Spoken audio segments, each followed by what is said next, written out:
தமிழ்நாட்டில் அரசு மற்றும் தனியார் மருத்துவக் கல்லூரிகளில் எம்பிபிஎஸ், பிடிஎஸ் இளநிலை மருத்துவ படிப்பிற்கான 16,199 இடங்களுக்கு 72,627 பேர் விண்ணப்பித்துள்ளனர்.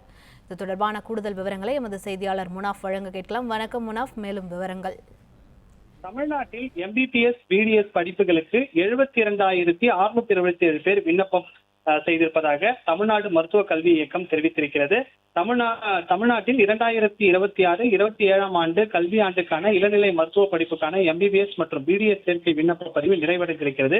முதல் கட்டமாக 70,485 பேர் விண்ணப்பித்திருந்த நிலையில மாணவர்களின் நலன் கருதி ஜூலை 26ஆம் தேதி காலை 10 மணி முதல் ஜூலை 27ஆம் தேதி மாலை 3 மணி வரை கூடுதலாக 29 நேரம் அவகாசம் வழங்கப்பட்டது. இந்த கூடுதல் அவகாசத்தை பயன்படுத்தி மேலும் 2,142 பேர் விண்ணப்பத்தை தொடர்ந்து ஒட்டுமொத்தமாக மருத்துவ படிப்புக்கு 72,627 பேர் விண்ணப்பித்துள்ளனர். இம்முறை தமிழ்நாட்டில் நீட் தேர்வை எழுதியவர்களில் 61,306 பேர் மட்டுமே தேர்ச்சி பெற்றுள்ள நிலையில தேர்ச்சி பெற்றவர்களின் எண்ணிக்கையை விட மருத்துவ கலந்தாய்வுக்கு விண்ணப்பித்தவர்களின் எண்ணிக்கை கணிசமாக அதிகரித்திருக்கிறது. இந்த எண்ணிக்கை அதிகரிப்பில் இரு முக்கிய காரணங்கள் உள்ளதாக மருத்துவ கல்வி இயக்கம் தெரிவித்துள்ளது.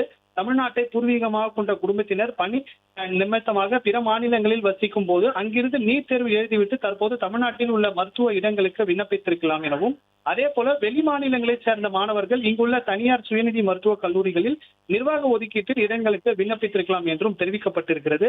எனவே இந்த மாநிலத்தில் மொத்தமாக 16,199 மருத்துவ இடங்களில் உள்ளன. இதில் எம்பிபிஎஸ் படிப்புக்கு 13,999 இடங்களும், அரசு கல்லூரிகளில் ஒதுக்கீட்டில் 5,349 இடங்களும், நிர்வாக ஒதுக்கீட்டில் 8,650 இடங்களும், அதே போல பிடிஎஸ் படிப்புக்கு 2,200 இடங்களும், அரசு ஒதுக்கீட்டில் 250 இடங்களும், நிர்வாக ஒதுக்கீட்டில் 1,950 இடங்களும் சேர்க்கைக்கு உள்ளன.